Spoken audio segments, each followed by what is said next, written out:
So yes, the CEO of CD Projekt Red is not happy about Sony's decision to pull Cyberpunk 2077 from the PlayStation digital storefront. Here's the headline for today. It says, head of CD Projekt Red likes multiple tweets criticizing Sony for pulling Cyberpunk 2077. And there are some really interesting tweets in here for sure. References to other games that people are like, hey, if you're going to pull Cyberpunk 2077 from the storefront, you might as well pull this game as well. So we're going to talk about this one and all the tweets that he actually went into and liked. Plus, we're going to be talking about how this casts some doubt on Sony's relationship with CD Projekt Red, and yes, your ideas about how to implement customization in-game, because you know you can't customize your character the way you want to in this game after the initial creation. Plus, a lawsuit update, and what about the train systems? All right, let's do this. Welcome back, everyone. Open World Games here. Hope you're doing good. And remember, leave a comment below because I love reading your comments. They end up in my videos, so I'm going to go over your top comments in this video. All right, let's dive into this tweet liking spree from the CEO. Check out the article. It says right here, CD Projekt Red's head of studio has liked numerous tweets from disgruntled customers criticizing Sony pulling Cyberpunk 2077 from its digital storefront. Despite being described as broken and almost unplayable on last-gen base consoles, many have been complaining about Sony's recent decision to pull Cyberpunk 2077 from the PlayStation Store entirely after the game's rocky launch. Not everyone supports these complaints, but one individual that seemingly does is none other than the head of CD Projekt Red himself, Adam Badowinski. Let's keep going here. It goes on to say this. Many fans have been voicing their displeasure over Sony's decision, and a quick look at Adam Badowinski's liked tweets shows that he's liked a considerable amount of them. What's strange is that Badowinski's actions seem to go directly against the reports that the decision to remove the game was a decision made by CD Projekt Red and not Sony. It also indicates that there may be a bit of bad blood between the two companies. I would say so. Let's get into the liked tweets, shall we? This is one of them right here from Elio8 who says, pulling the game from the store? That's acute. I am angry at a couple of refunds policies. The game works, but this has been blown way out of proportion by media needing some clicks. Do you guys agree with this one? I've seen some comments from some of you that are on the base console, PS4 and Xbox One, and you're like, hey, yeah, it doesn't run perfectly, but it's good. I'm enjoying the game. It's been blown out of proportion. I've seen that several times in my own comment section. Let me know if you are on PS4, your personal experience. Now, I did give away a copy of Cyberpunk 2077 to one of my fans that watched one of my streams, and he's on PS4, and he said that his experience has not been good at all. So yeah, it's interesting to see how the experiences have definitely differed. All right, let's keep going. Runner027 says this. This is interesting. Play Avengers came out in a worse state than Cyberpunk game, and you guys did nothing. Avengers is effectively dead on all platforms, making online play non-existent on top of a bad code. Where are all those people's refunds? They're next, right? So what do you feel about that one? Do you think Sony should become more aggressive about refund policies, about, you know, pulling games from the store if they are in a horrible shape? Do you think this should be the future of, you know, the gaming industry, or do you think, you know, developers should always get that fair shake, the chance to update the game, even if it's in like a really bad state at launch? Sound off. All right. Strange Love says, not really, just shows that people are complaining and Sony doesn't want trouble. Now remember, these are all liked by the head of CD Projekt Red. Now he removed his likes as well to try to hide the fact that he liked these, but it was too late. People caught on. Kevin says this, I slightly disagree, only because no game will ever be perfect. There will always be bugs, but I do agree when it's cases like Cyberpunk where the bugs are so bad the game is actually broken. I requested a refund from Microsoft and they proved it within minutes. I'm surprised that's under the like tweets. That one That would surprise me. Josh Barron says this. Do you know if this is mandatory? I bought a PS Store. Bought it on PS Store. I'm having a great time with the game. Will I actually still be able to play after it's removed, or is it gone if I don't refund it? So yeah, it seems like also by Sony pulling Cyberpunk 2077 from the digital storefront, it caused a lot of confusion, you know, with people. Like, they were wondering, hey, do I even own the game? Can you ever buy the game? You know, there's other ways you can purchase Cyberpunk 2077 even digitally, without going to the PSN storefront as well. And it's interesting to see that Microsoft has not pulled the game on their platform. They are offering refunds, but they, from what I understand, have not pulled the game.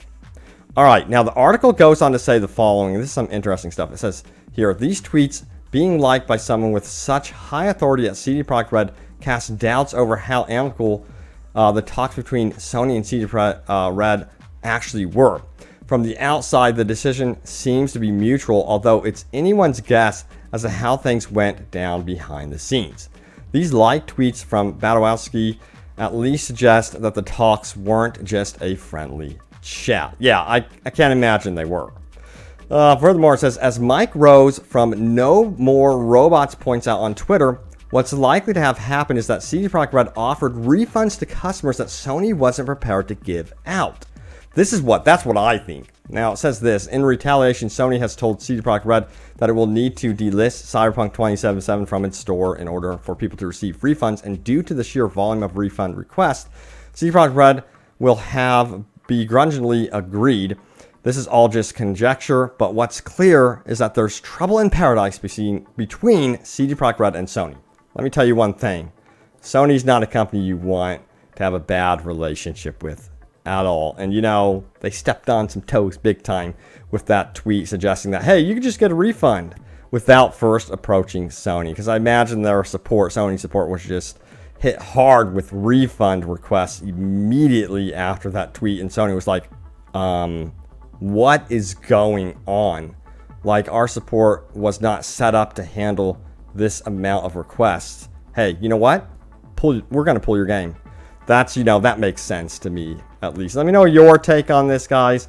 But yeah, one thing that Cyberpunk 2077 is missing is further customization after that initial character creation.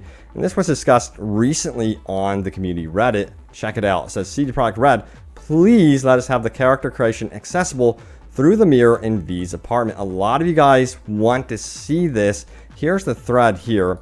It would be a simple solution. Just take the existing character creator and make it accessible from the mirror. Disable gender changes if you must because of the content tied to V's gender, like romance and stuff. That's it. I mean, makeup, hair, and piercings could be changed in front of a mirror.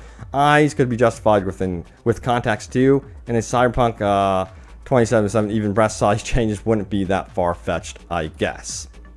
Then it says, I understand that making cyber enhancements is a larger task and probably something that can come in a future DLC accessible at Ripper Docs would be just fine. But the rest should really be part of the game already. And there were some interesting response right here.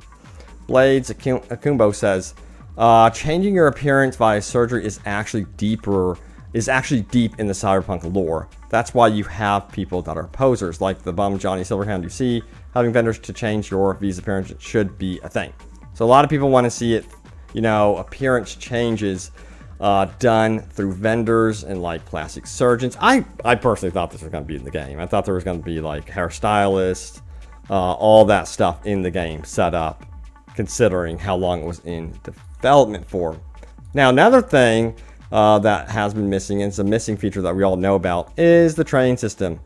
Check it out. It says, it looks like they planned on having a fully functioning train system, but couldn't finish it in time. There's a really cool video on Reddit showing this off. 35,000 upvotes right here, nearly 36,000. A lot of you guys would like to see like simple transportation systems. How realistic would it be for you to, this is my question, you're playing the game, just think about it. How realistic is it for you to actually take the time to ride a train? Would you do that, or would you fast travel? This is one of those systems where, from a dev point of view, you know, when it comes to crunch time, they're like, hey, we can add it later because people are just going to be using the fast travel system for the most part anyway. And hey, we want them checking out these badass cars that we have, as collectibles. So I can kind of understand how they were like, priority comes first when they're looking at some of these features. And it looks like the train system was on the last of the list. So hopefully they add it in down the road. But for me, I think I would enjoy the train once in a while, but it would be one of those rare things that I hop on the train because I would fast travel if I need to, or I would take my badass car because I like the full control. That's just me. But one thing that would be cool with the train is a photo mode. That would be very cool to travel around on the train and see the sights and sounds. Also, check this out. Lawsuit update. It says class action suit filed for CD Projekt investors over Cyberpunk 2077. The lawsuit has been filed, but courts may not let it proceed. So it's official. The lawsuit is now underway. But again, this is complicated, as stated here. It's important to note that this lawsuit has only been filed in U.S. courts. In order to proceed, the court must certify the case, indicating that this is a large group of people with similar claims who are eligible for a lawsuit. Rosen Law Firm is an international law firm that concentrates solely on class action suits against businesses on behalf of shareholders. So, yeah, the article also goes on to explain that this is for shareholders only, it seems. So anyone that's considered an investor in the stock or what have you, they're the ones that are going to be a part of this lawsuit for the most part. So we'll see what happens. It's going to be a long, drawn-out process. I'll keep you guys updated on whether or not this lawsuit sticks. But, right now, with 13 million copies already sold within 10 days, it seems like a lot of people are not refunding the game, and what they're doing is they're just waiting. Like, they're waiting for the game to be fixed in the next 6 months. So that's what it seems like to me. A lot of people are willing to wait, and I'm curious to see what shareholders say if the game actually starts bouncing back and the stock actually starts rising again. We'll see what happens. All right, guess what? It's time for top comments. Let's do this. First top comment comes from, this is from me. I asked you guys a question. I said, hope everyone had a Merry Christmas and Happy Holidays.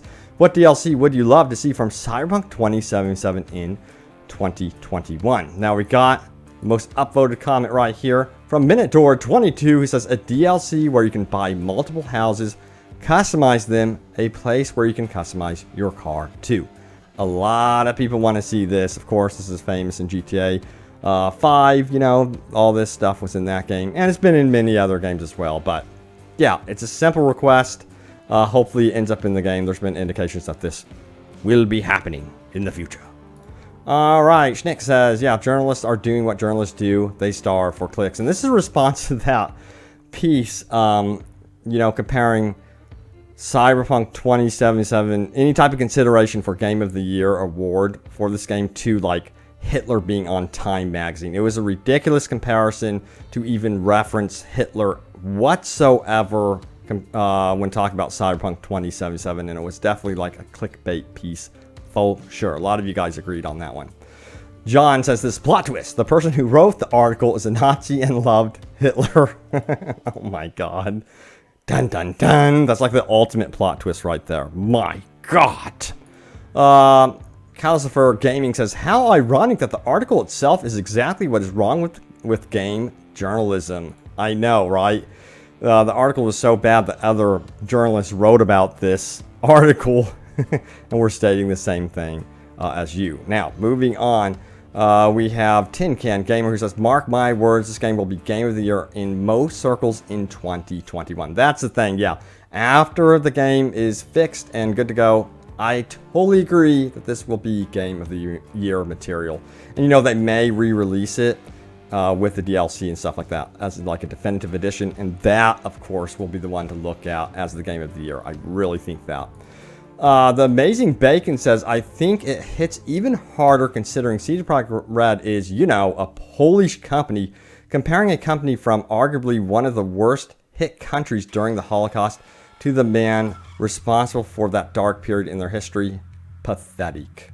Well said, The Amazing Bacon. 755 upvotes right there. So very, very well said in response to that hit piece, I guess you would call it.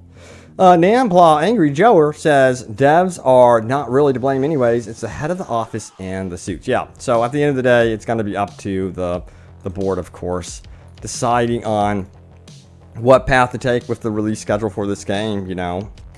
And we'll see what happens with Cyberpunk 2077. You know, it's out of the hands of the developers. I have seen this personally. Like, I've gone to events and, you know, been a part of stuff, and I've seen how the developers are kind of helpless when it comes to big decisions like release schedules. Monetization is another one that they get hit hard with, and they're kind of like, in a way, forced to deal with decisions coming from, I guess you would say, the suits. So it's definitely an interesting process developing video games, for sure. It's like anything can happen during that whole path of developing a game. But there you have it, the latest happenings around Cyberpunk 2077. I'll keep you guys in the know and updated as to what goes on with the future patches and DLC and updates. Exciting stuff coming up for Cyberpunk 2077. Thank you all so much for the love and support on the videos, and I will see you next time. Take care.